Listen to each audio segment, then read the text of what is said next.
En el campo de batalla, los ejércitos obtienen la victoria atendiendo a su organización, a la confianza de sus combatientes, al arrojo y a la paciencia, pero también a la picaresca.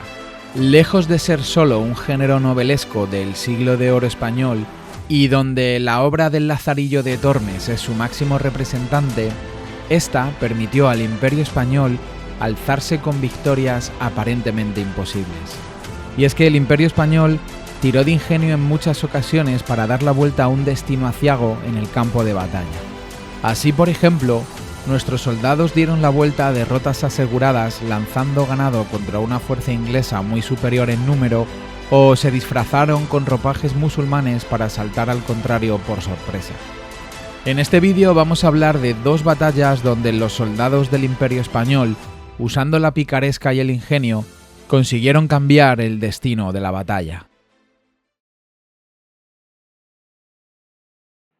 La situación de España en el siglo XVI no era sencilla, debido a factores como el cansancio general de las continuas guerras en suelo europeo, a la relativa escasez de efectivos para dominar un territorio que se extendía desde los virreinatos de América hasta Asia, y a la poca abundancia de recursos. Esto hizo que la monarquía católica intentara llevar durante años una política de tintes pacifistas que duró hasta que logró cierta recuperación económica.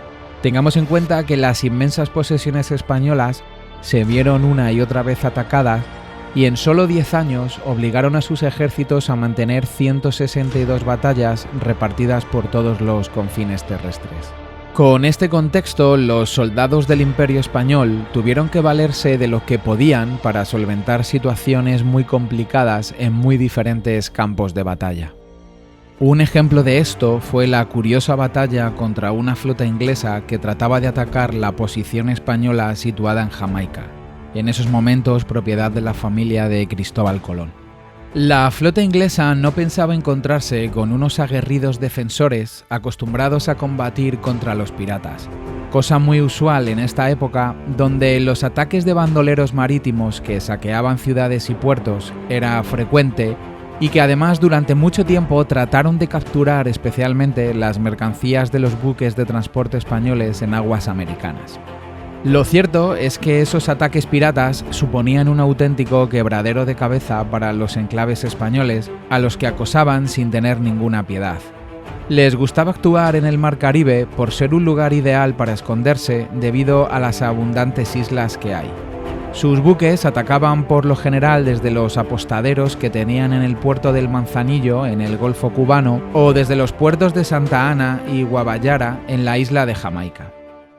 Pero a pesar de este problema, con el que tocaba lidiar día sí y día también, el 24 de enero del año 1600, la actual ciudad de Spanish Town, una flota con una bandera tradicionalmente enemiga de España, la británica, atacó con 16 buques ingleses al mando de Christopher Newport.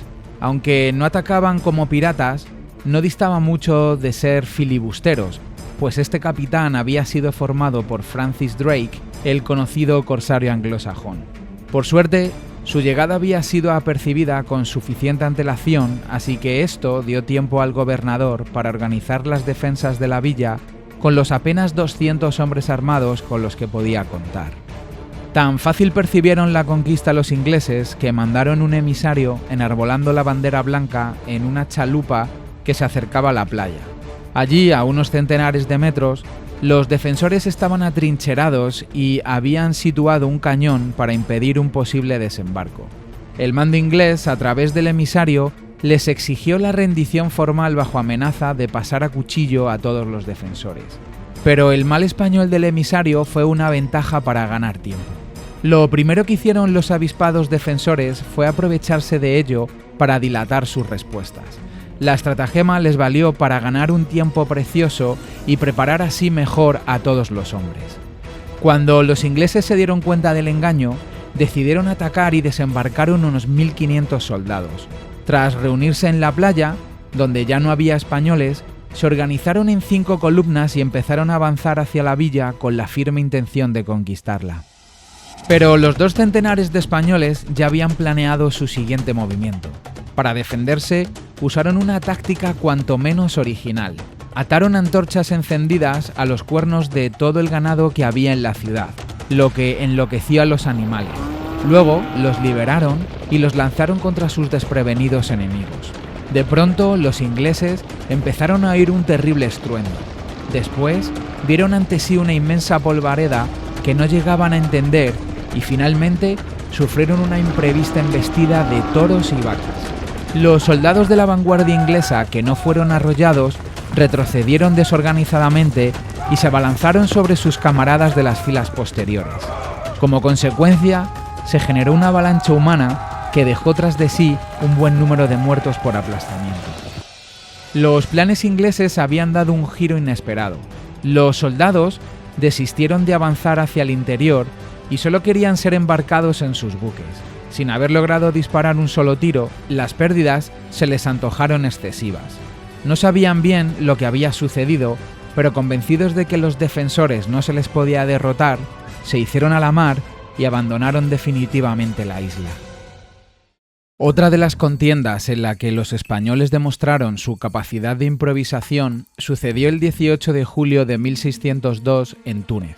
Ese día, una flota católica asaltó por sorpresa el puerto de Hammamet, regentado por piratas turcos. El ataque corrió a cargo de 350 infantes españoles y caballeros a las órdenes de Malta y de la Toscana, embarcados en 5 galeras de la escuadra española de Sicilia y 5 fragatas de 3 mástiles. Los españoles necesitaban tomar la plaza cuanto antes, pues sabían, gracias a sus espías, que en no mucho tiempo los turcos recibirían considerables refuerzos.